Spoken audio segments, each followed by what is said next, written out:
जय जगन्नाथ बंधु YouTube channel शरतनना creation तरफरु आपन को स्वागत अभिनंदन एवं नमस्कार। आसंतु बंधु अच्युतानंदंकर पवित्र पीठ पद्मवन नेमाळर दर्शन उद्देश्य रे जिबा। जय जगन्नाथ पतित पावन ओडिशा बड़ ठाकुर कल्पवटवासी प्रभु ब्रह्मराशि कली कलुष निस्तार जगते पड़िब दुख बहुल बिरजा देले डाक 64 जोगी संगतरे घेनी जगते पड़िब दुख उत्तरु कालिका शिलो बहुल जाजपुरे हेबे भेट खरपर महिषा मर्दिनी सर्वमंगलांक कूट सारला करिबे कूटलो बहुल कटके लागिब गोल कालिया बोदारे बात खंडा बाहरी बसेई बेल आकाशु पड़िब वज्रलो बहुल जाली देव भूमंडल श्री जगन्नाथंक रत्न चांदुआरे लागिब जेबे अनल। नेमाळ चित्रोत्पला और लुणा नामक दुईटी नदीर मध्यवर्ती अंचल रे अवस्थित यही पवित्र भूमि को पुराण शास्त्र रे पद्मवन बोली वर्णना करा जायछि, जहाकू गुप्त वृंदावन भाव मन करा जाए। पुरातन कथा अनुसार यही अंचलर परिधि अनेक ऋषि मुनि आश्रम और साधना भूमि रही। शुक सनक अंगिरा पुलह पुलस्त्य कालिंजन भृगु मार्कंडेय और वशिष्ठ परि महान ऋषि माने यही पवित्र भूमि रे तपस्या करिथिबार उल्लेख मिले। शिशु अनंतंक रचित पटाणमड़ा ग्रंथ अनुसार द्वापर जुगरे गुरु सांदीपनिक आश्रम मध्य यही अंचल निकट रे थिला। एहा सहित पांडव माने तांको अज्ञातवास समय रे प्राय 2 मास नेमाळ रे रहिथिले एवं अक्षय तुणीर मध्य एठारे सुरक्षित रखा जाइतिला बोली कथा मिले।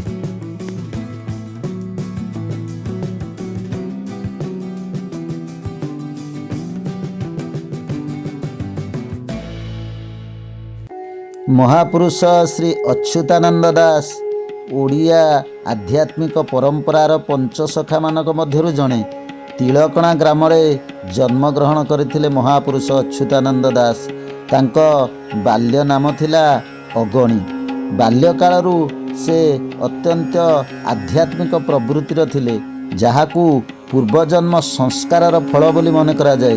पुरी रे श्री चैतन्य महाप्रभुଙ୍କ सह साक्षात परे तांको जीवन संपूर्ण रूपे परिवर्तित होइथिला।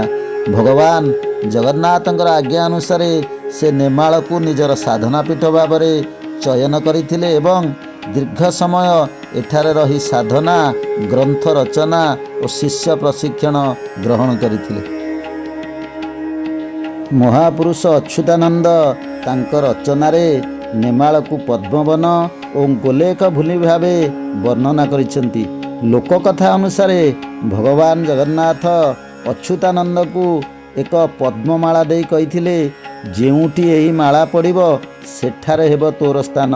परवर्ती समय ने माला वाक्यरू नेमाळ नामर उत्पत्ति बोली विश्वास करा जाए। एही अंचल को गुप्त वृंदावन बोली कहा जाए, कारण भगवान श्रीकृष्ण निज अवतारर शेष पूर्वरू एठाको आसीथिले बोली पुराण रे उल्लेख अछि।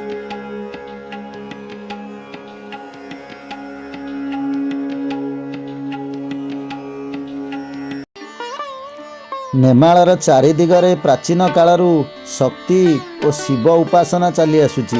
पूर्व दिगरे माँ जागुलाई, जहा जागरण और चेतनार प्रतीक एवं पूजित।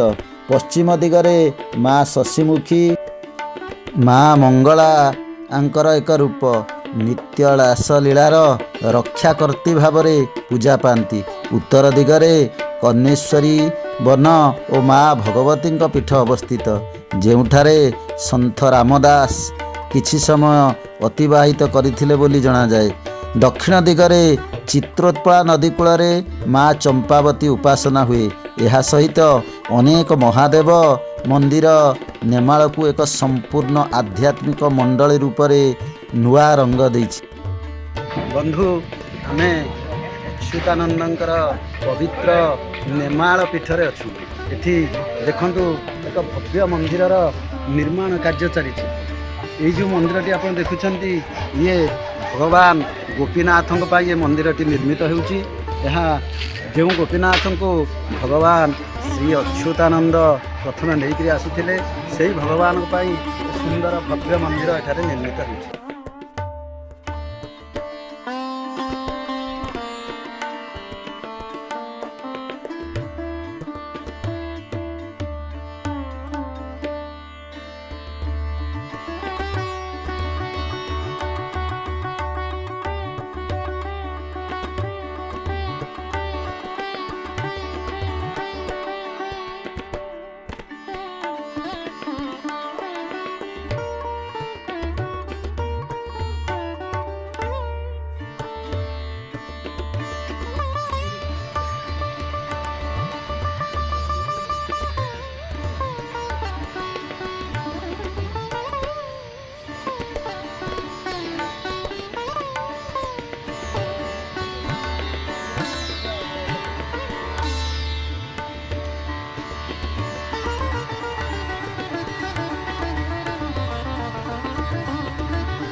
निर्मालर अच्युतानंद पीठरे आमे बर्तमान अच्छु।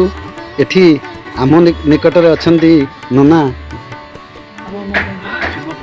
शिव प्रसाद पंडा अछंती। तांकोठारु भगवान ए अच्युतानंद महापुरुष आज से भगवान रूपर भी पूजा पाउछंती। तांकर विषय आउ किछि ननांक ठारु सुनिबा।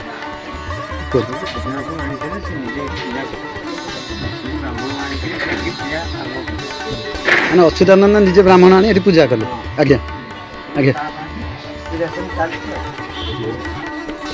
महापुरुष अच्युतानंदर पवित्र निमाल बटरे आम बुलू बुलू किसी भगवान जन परम भक्त श्रीयुक्त सुखदेव विश्वाल आमर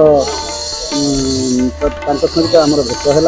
बर्तमान अच्युतानंद लिखित अष्टगुंजरी चैतद शुणा। ओम नमो भगवते अच्युताय नमो नमः। ओम महाब्रह्म निर्विकल्पं पुननंदमय हरि सर्वगते च अच्युत तस्य पादे नमाम्यहम्। ओम अच्युत गोलकनाथं साक्षात् विष्णु स्वरूप।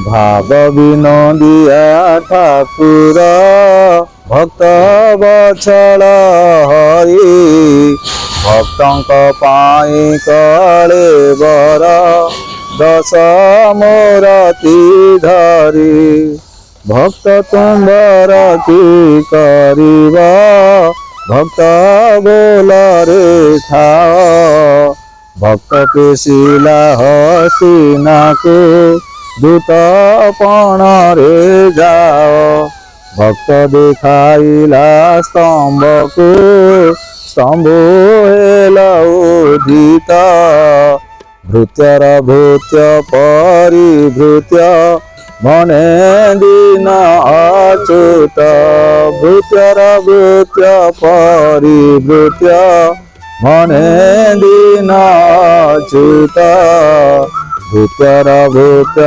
ପରିଭୃତ୍ୟ ମନେ ଦିନ ଅଚ୍ୟୁତ।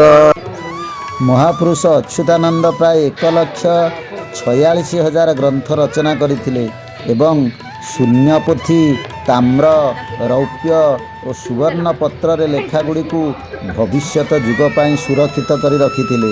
ସେ ନିଜ ମୃତ୍ୟୁର ତିଥି, ସ୍ଥାନ, ସମୟ ପୂର୍ବରୁ ମଧ୍ୟ ଲେଖି ରଖିଥିଲେ ଏବଂ ଜ୍ୟେଷ୍ଠ ଏକାଦଶୀ ଦିନ ପଦ୍ମବନ ନେମାଳରେ ଶୂନ୍ୟ ସମାଧି ଗ୍ରହଣ କରିଥିଲେ। କଥା ଅଛି ଯେ ସେ ଧୀରେ ଧୀରେ ନିଜ ଶରୀରକୁ ଅଦୃଶ୍ୟ କରିଦେଇଥିଲେ। ଆଜି ବି ନେମାଳ ଭକ୍ତି, ଜ୍ଞାନ ଓ ଓଡ଼ିଆ ଆଧ୍ୟାତ୍ମିକ ପରମ୍ପରାର ଏକ ଅମୂଲ୍ୟ ଧରୋହର ଭାବେ ଅବସ୍ଥିତ।